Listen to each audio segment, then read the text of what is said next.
perang itu sangat tidak mengenakan dan kemerdekaan itu sangat mahal harganya.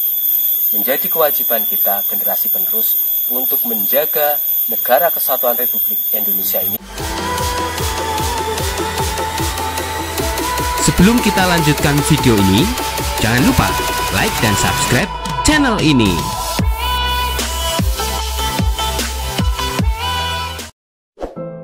Kebumen Madang Sejarah kali ini akan mengajak teman-teman semua di Bukit Sirnabaya.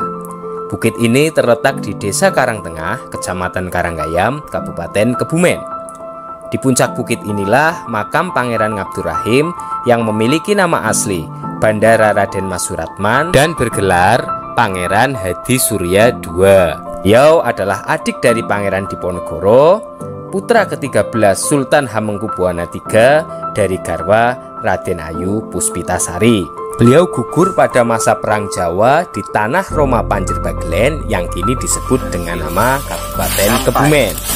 Di bukit atau Gunung Sirnabaya, bukit ini memiliki ketinggian 328 meter di atas permukaan air laut. Bukit Sirnabaya ini dalam sejarah Perang Diponegoro mempunyai peran penting, di mana disebutkan pada saat itu Pangeran Diponegoro mengalami sakit keras di daerah Wanalaban atau hutan Laban di sekitar Peniron saat ini. Nah, beliau selalu berjuang bersama-sama dengan adiknya yang bernama Pangeran Ngabdurrahim. Selain jadi adik dari Pangeran Diponegoro, Pangeran Ngabdurrahim itu juga sebagai murid tasawuf, murid torekoh dari Pangeran Diponegoro. Pada saat itu, Pangeran Diponegoro memerintahkan agar adiknya yang bernama Pangeran Ngabdurrahim untuk segera berpisah menuju ke Kejawang. Namun pada awalnya, Pangeran Ngabdurrahim menolak karena ingin setia mendampingi kakaknya Pangeran Diponegoro hingga akhir hayat. Tetapi Pangeran Diponegoro mengingatkan bahwa sebagai murid harus patuh terhadap guru. Dengan berat hati akhirnya Pangeran Ngabdurrahim mengikuti dawuh dari Pangeran Diponegoro untuk menuju ke Kejawang bersama dengan senopati-senopati yang lain, termasuk ada Mas Pengulu dan sebagainya. Di Kejawang ternyata mereka didatangi oleh banyak tentara Belanda yang telah mengetahui keberadaan Kejawang itu melalui Sentot yang tadinya menjadi basah panglima perang, tapi kemudian dia menyerah. Dari Kejawang mereka tidak mau kompromi, termasuk Pangeran Ngabdurrahim, akhirnya lari ke utara hingga ke daerah Sirnabaya ini. Perjalanan tempuh selama 3 hari sampai ke sini. Dan di sini ternyata selang 3 hari pula Belanda sampai di Gunung Sirnabaya. Mas Pengulu dan lainnya menyuruh untuk lari Pangeran Ngabdurrahim, namun ia tolak. Dan sesuai janjinya, ketika ia meninggalkan hutan Laban menuju Kejawang, ia berjanji bahwa jika memang tidak bisa lagi bertemu dengan Pangeran Diponegoro, ia ikhlas untuk mengakhiri hidupnya di Gunung Sirnabaya. Belanda semakin mendekat, akhirnya Pangeran Ngabdurrahim duduk bersila, dia membaca dzikir, dan kemudian dia melakukan suatu proses spiritual yang dinamakan Rogo Sukmo. Dalam Babar Diponegoro disebutkan setelah membaca dzikir, kemudian manunggal nyawiji Rogo Sukmonya, kawulolan gustinya Pangeran Ngabdurrahim, akhirnya ia menuju sampai pada alam lahut. Dan kemudian jasadnya jatuh di tanah. Setelah jasadnya jatuh di tanah, Belanda datang mendekat. Dan tidak sempat dibawa jenazah dari Pangeran Ngabdurrahim, Mas Pengulu dan lainnya lari ke utara. Setelah 3 hari, kemudian Mas Pengulu itu dan kawan-kawannya datang kembali ke Gunung Sirnabaya ini. Ternyata jenazah Pangeran Ngabdurrahim masih berada di tempat ini dan ditunggu oleh Raja Hutan di daerah Karanggayam ini yang berwujud harimau yang bernama Tepeng dan teman-temannya. Begitu jenazah itu datang diambil, maka Tepeng dan kawan-kawannya itu menghilang di Semak Belukar.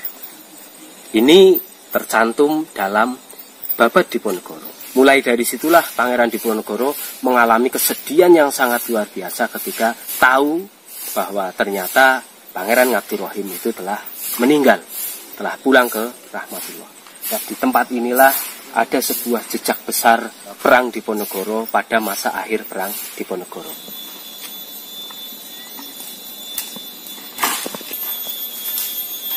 Di situs Sirnabaya ini terdapat banyak sekali pohon kemuning, di mana pohon ini memang disakralkan oleh masyarakat Jawa masa lalu.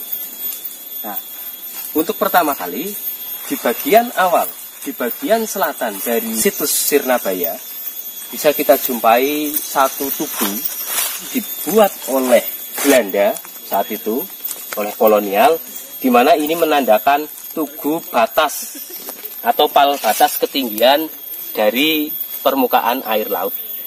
Nah, di dalam peta kolonial, Gunung Sirnabaya ini memiliki ketinggian 328 meter di atas permukaan air laut.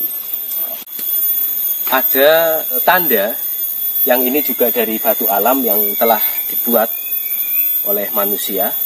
Ada campur tangan manusia yang memang agak tidak terawat sehingga jarang dibersihkan. Nah, di sini ada tanda. Disinilah dahulu Tepeng yang berupa harimau atau raja hutan di daerah ini bersama kawannya berdiam menunggu jenazah dari Pangeran Ngabdurrahim yang Merogosukmo, yang belum sempat untuk dikuburkan karena Belanda begitu cepat masuk ke wilayah ini. Harimau itu menunggu hingga 3 hari, yang kemudian Mas Pengulu datang bersama Senopati Diponegoro yang lain untuk kemudian menguburkan jenazah Pangeran Ngabdurrahim di tempat ini.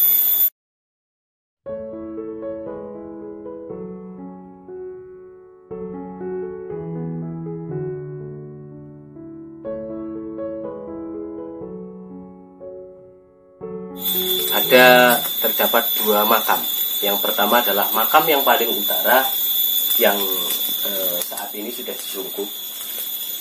Disinilah dahulu Pangeran Ngabdurrahim duduk berzikir dan kemudian dia meraga sukma, jasadnya jatuh ke tanah. Di sini jasad beliau selama 3 hari ditinggal oleh Mas Pengulu dan senopati-senopati yang lain, di mana ditunggui harimau yang bernama Tepeng sebagai raja hutan di daerah ini.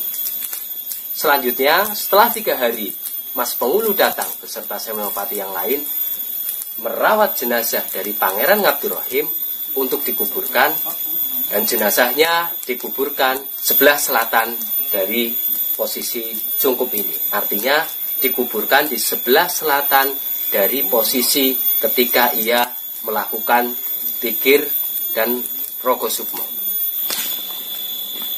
Makam dari raga atau jasad Pangeran Ngabdurrahim yang setelah 3 hari diambil oleh Mas Pengulu dan senopati yang lain dan kemudian dikuburkan di tempat ini. Jadi dalam Bukit Sirnabaya yang masuk dalam Kecamatan Karanggayam saat ini terdapat 3 situs yang terkait dengan Perang Diponegoro. Situs pertama adalah tempat di mana Tepeng atau harimau raja hutan kawasan ini menunggu jenazah dari Pangeran Ngabdurrahim. Situs yang kedua di paling utara adalah situs di mana Pangeran Ngabdurrahim duduk bersila bertafakur Rogosukmo, raganya kemudian jatuh, ia pulang ke rahmatullah. Dan situs ketiga adalah situs makam raga yang dikuburkan setelah 3 hari ditinggal oleh Mas Pengulu dan lainnya. Bangsa yang besar adalah bangsa yang selalu bercermin pada sejarahnya. Selanjutnya kita juga punya kewajiban untuk meneruskan perjuangan para pendahulu kita dengan cara yang lain, yang sesuai dengan zaman. Satu yang perlu ditekankan bahwa dengan mengenal sejarah, dengan mengenal peristiwa pertempuran, salah satunya adanya sejarah Gunung Sirnabaya ini, ada hal yang perlu diketahui oleh seluruh generasi penerus bangsa saat ini, bahwa perang itu sangat tidak mengenakan dan kemerdekaan itu sangat mahal harganya. Menjadi kewajiban kita generasi penerus untuk menjaga negara kesatuan Republik Indonesia ini yang berdasarkan Undang-Undang Dasar 45 dan Pancasila sampai kapan.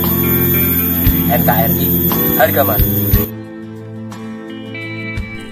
Itu tadi teman-teman, sekilas kisah dari Pangeran Ngabdurrahim yang makamnya berada di puncak Bukit Sirnabaya, Desa Karangtengah, Kecamatan Karanggayam, Kabupaten Kebumen. Kita berjumpa lagi di video-video selanjutnya. Jangan lupa untuk like dan subscribe channel ini ya.